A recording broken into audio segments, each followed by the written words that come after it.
Welcome to Web Handling. My name is Dave Royce. I am super excited to continue our Material Matters mini-series with a discussion of tensile strength, such as measured in 10,000 plants around the world. While this measurement is common, it is not necessarily well understood. Here we will discuss the how and why of tensile testing. I know your time is precious, so let's get started.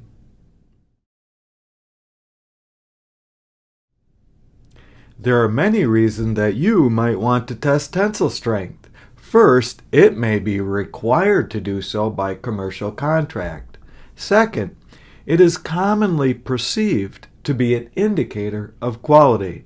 I say perceived because seldom is there definitive proof for this strength to customer satisfaction connection for any specific product. Instead, tensile stress is assumed to be important by some intuitive common sense that presupposes that we wouldn't have been testing this for decades if it weren't important. However, web handlers have very strong analytical and empirical and practical cases for measuring tensile strength. The primary is that knowing strength allows us to size, design, and operate tension control systems for our web machines. Also, sometimes strength is an indicator of runnability, aka run with fewer web breaks, as we will describe shortly.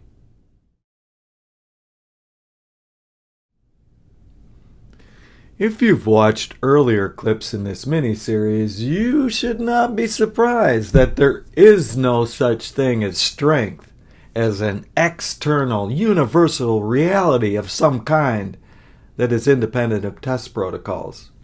Instead, there are different kinds of strengths and different test methods to measure each of those different kinds of strength. The most common kinds of strength are tested in the MD and CD directions. The test may report yield, or more likely, ultimate tensile strength. Finally, there are strip and grab test methods. Shown here are half dozen of the most important of the standard tests from organizations such as ASTM, ISO, and TAPI. These are taken from Appendix T of the must-have 750-page Web Handling Handbook.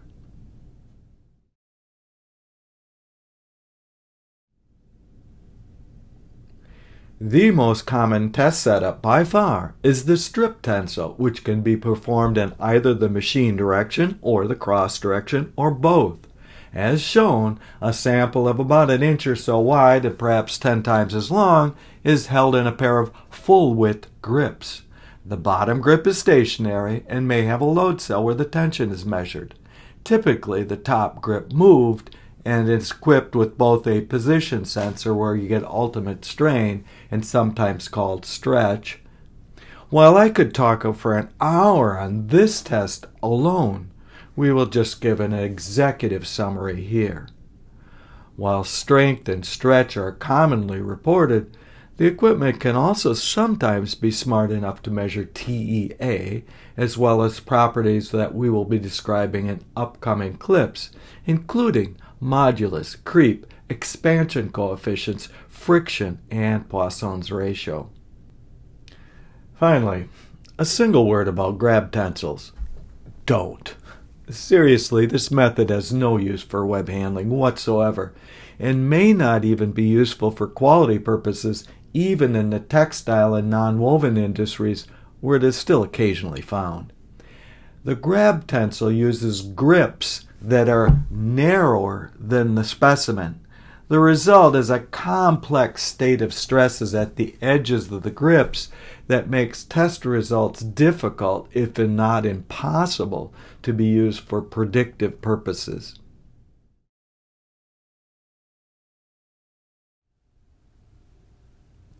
Once the tensile test equipment and procedures are mostly specified, you then need to decide on whether to report yield or ultimate strengths.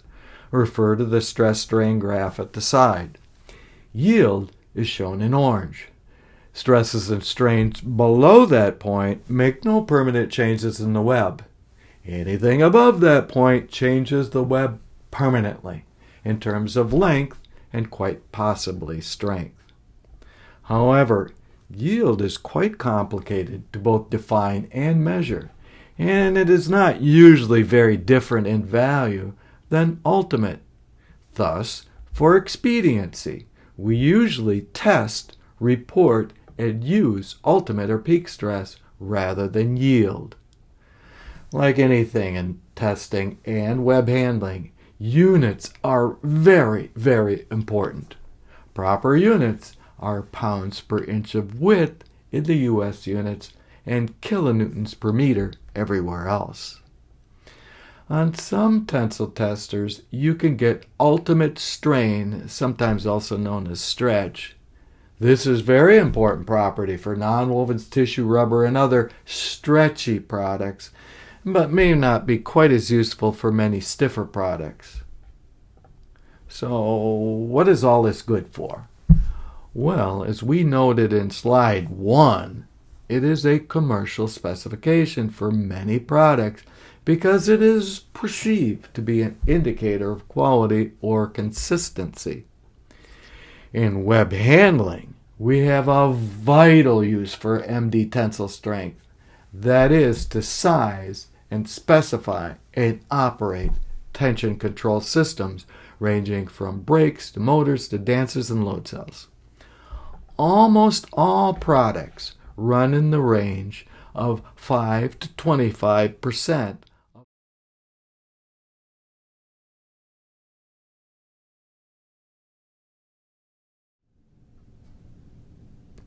Some tensile testing machines can also report TEA, which is an abbreviation for total energy absorption. It is the area under the stress-strain curve.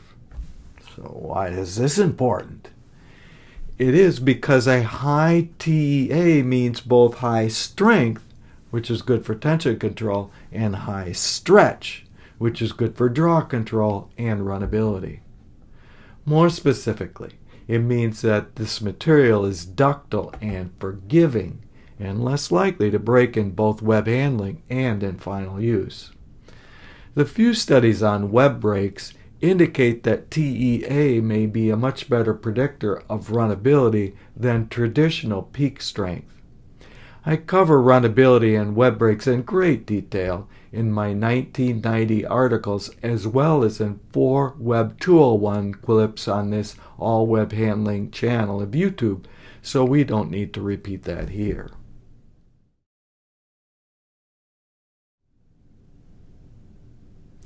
This leads us to the profound differences in web handling and in end use between brittle and ductile materials. Where your material sits on this grayscale range depends on the tensile test results, more specifically the TEA, which we just described.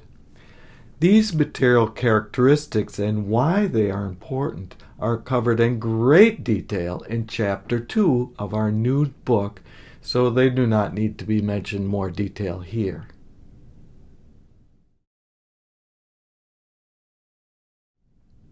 There are 2 places where you will find a detailed discussion of tensile strength testing and use.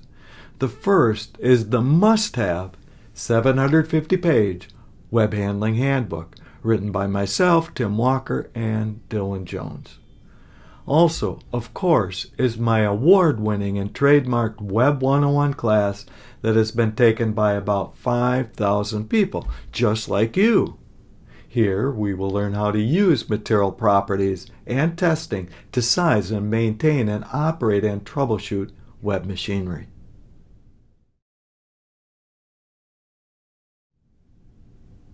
Thank you so very much for joining me in this Material Matters series. Stay tuned for the next clip where we will discuss modulus, what it is, how you test for it, and why it is important. If you have a topic you would like to hear about, let me know in the comment section below. If you found anything interesting or useful here, please like and share and subscribe. Also, please consider supporting the work of this channel using the Patreon link below. See you next time.